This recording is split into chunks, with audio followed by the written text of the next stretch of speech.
Hello everyone, welcome back to my channel. So part 4 की starting में हमें यहाँ दिखाया जाता है कि जीफन के मॉम डैड उसे थोड़े से शक की नज़र से देखते हैं। तो यहाँ पर जीफन अपने मॉम डैड को बोलती है कि आप लोग चिंता मत करिए, मैं जो ब्रेकअप के बारे में बोल रही थी वो तो मैंने बस ऐसे ही बोल दिया था, हमारे बीच में कुछ भी लड़ाई नहीं हुई है, मैं बस काम की वजह से बहुत ज़्यादा थक गई थी इसलिए मैंने कुछ भी बोल दिया। तो यहाँ पर उसके डैड उसे थोड़ा सा शक की नज़र से देखते हैं। तो वो बोलती है कि डैड आप चिंता मत करिए, सब कुछ ठीक है। उसके बाद हमें यहाँ दिखाया जाता है कि जीफन यान को मैसेज करती है और बोलती है, यान जब तुम फ्री हो जाओगे तो प्लीज़ या तो फिर मुझे वीडियो कॉल करना या फिर मैसेज करना, मुझे तुमसे कुछ बात करनी है और प्लीज़ मेरे मैसेज का रिप्लाई करना।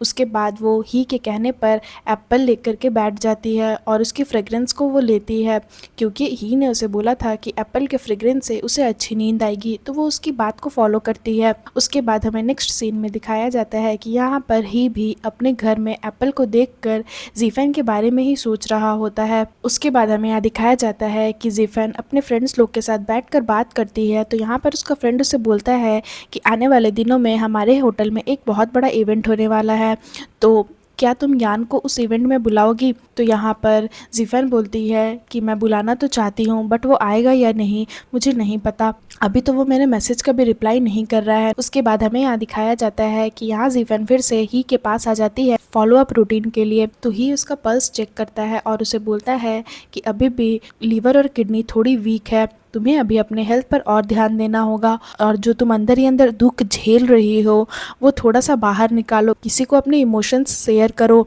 अपनी सारी स्टोरीज बताओ ताकि तुम्हारा मन हल्का हो। तो यहाँ पर जीफन उसे बोलती है कि मैं काम में इतनी ज़्यादा बिजी रहती हूँ कि मैं किसको क्या ही बताऊँ अपने बारे में। तो यहाँ पर ही उसे बोलता है कि तुम्हें मेरी मेडिसिन पर ट्रस्ट तो है ना, तुम ठीक हो जाओगे, तुम चिंता मत करो। उसके बाद वो उसे बोलता है कि क्या तुमने कभी इससे पहले एक्यूपंक्चर करवाया है। तो यहाँ पर जीफन बोलती है कि ये एक्यूपंक्चर क्या होता है, मैंने कभी भी नहीं करवाया, इससे मैं बेहोश तो नहीं हो जाऊंगी ना। तो ही उसे बोलता है कि नहीं, तुम्हें कुछ नहीं होगा, एक्यूपंक्चर से बस तुम्हारे माइंड को रिलैक्स मिलेगा और तुम अच्छे से सो पाओगी। तो यहाँ पर फिर ही एक्यूपंक्चर की जो भी प्रोसीजर होती है उसे स्टार्ट कर देता है और जीफन को लेटने के लिए बोलता है। उसके बाद यहाँ पर जीफन उससे पूछती है कि आप मेरे बॉडी में कितने नीडल्स यूज़ करने वाले हो एक्यूपंक्चर के लिए। तो यहाँ पर ही उसे बोलता है कि टेंशन मत लो, ज़्यादा नर्वस मत हो, मैं बस 5 नीडल्स यूज़ करूँगा और तुम ठीक हो जाओगी। उसके बाद वो उसके हेड पर एक नीडल लगाता है और फिर वो उसके हाथ पर भी एक नीडल लगाता है। यहाँ पर जब ही अपना काम कर रहा होता है तो जीफन उसे देखती है तो बस देखती ही रह जाती है क्योंकि यहाँ पर धीरे धीरे जीफन भी ही को लाइक करने लगती है। और उसके बाद यहाँ पर ही उसे बोलता है कि तुम थोड़ी देर रेस्ट करो अब। तो यहाँ पर वो उसे पूछती है कि क्या मैं अपना फ़ोन यूज़ कर सकती हूँ।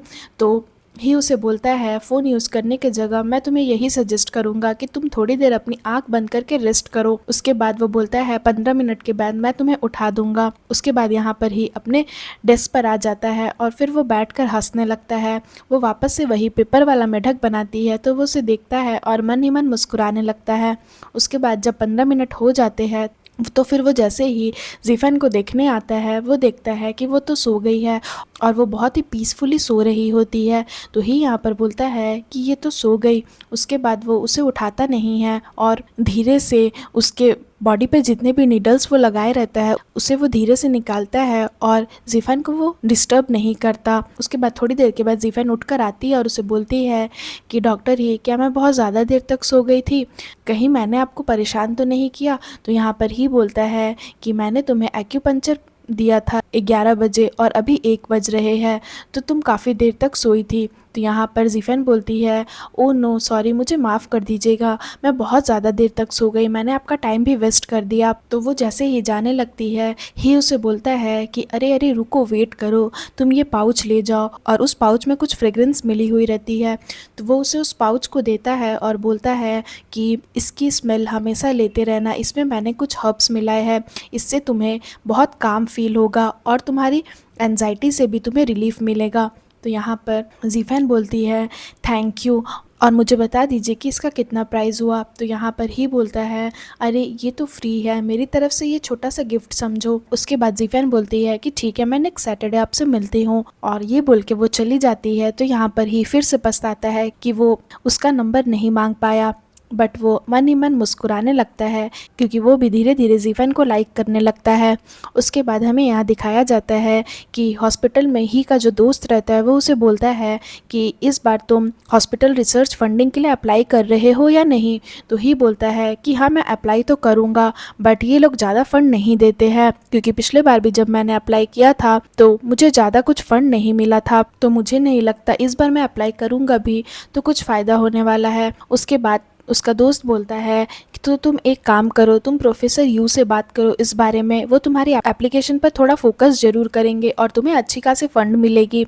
तो यहाँ पर ही उसे बोलता है कि प्रोफेसर यू तो अपने काम में ही बिजी रहते हैं, मुझे नहीं लगता कि उन्हें डिस्टर्ब करना सही रहेगा।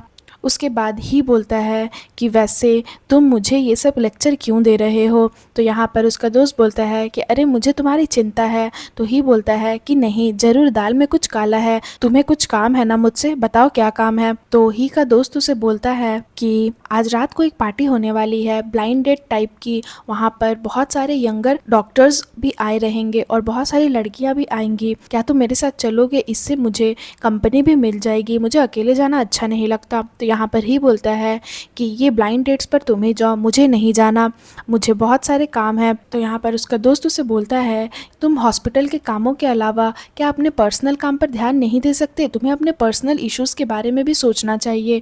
मुझे लगता है इस हॉस्पिटल में तुम्हें एक अच्छी सी लड़की ढूंढ लेनी चाहिए।